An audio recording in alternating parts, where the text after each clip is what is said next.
Morning, how is everyone doing? I'm just on my second cup of tea for the morning. Hold on a sec. I hope everything's okay at your end. We are definitely in strange times. So, in the UK, we have just been told not to expect any kind of return to normal till at least the end of the year. But my take is that doesn't mean that we're not going to see some kind of phased process between now and December. I think that's inevitable, assuming that the UK government can get its backsides into gear and do large scale testing. Therein lies a whole other conversation.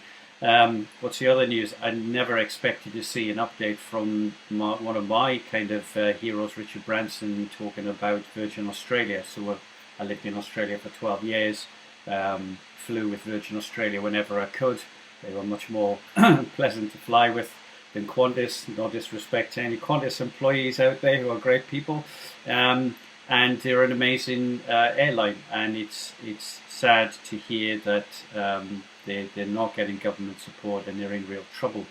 To hear that Richard is prepared to put his house on the line for Virgin Atlantic as well to keep that afloat tells you just how serious things are. So there's this hugely successful organisation now under quite serious threat. And that's the Virgin Airline brands. So it tells us a lot about the changing nature of the world. And I know COVID-19 is a once in a lifetime challenge, but as I've said in previous videos, it's really a kind of spotlighted something that is happening all of the time. And that is the age of digital disruption. We're in an era of volatility, uncertainty, complexity, and ambiguity, and that means that for most organizations there is going to be these existential threats occurring in the next few years.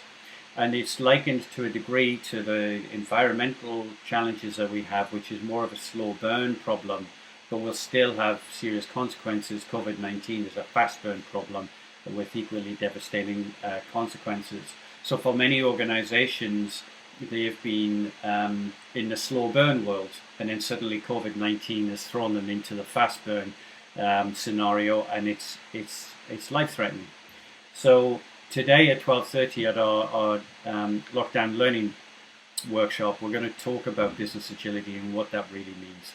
So we've been very blessed with having a number of people turn up regularly at these free kind of training 1 hour workshops. But I would urge you, if you do have a CEO, C-suite leader who is looking more seriously at this whole world of how do we make our organization more adaptable and innovative and agile, now's a great time to bring them along. I'll be joined by a colleague of mine, Pete, who's been in this world for over 22 years. Which is a long time. I think 25 years Pete's been involved in helping organizations be more adaptable and agile. So what we're not discussing is models and diagrams and flowcharts and all that kind of stuff, although they're important. What we're talking about is kind of really practical stuff, including 5 things we've learned as an organization over the last 22 years of helping countless organizations become more innovative and agile. 5 really hard lessons we've learned about what's the difference between success and failure.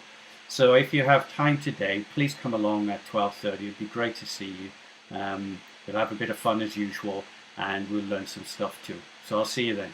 Take care.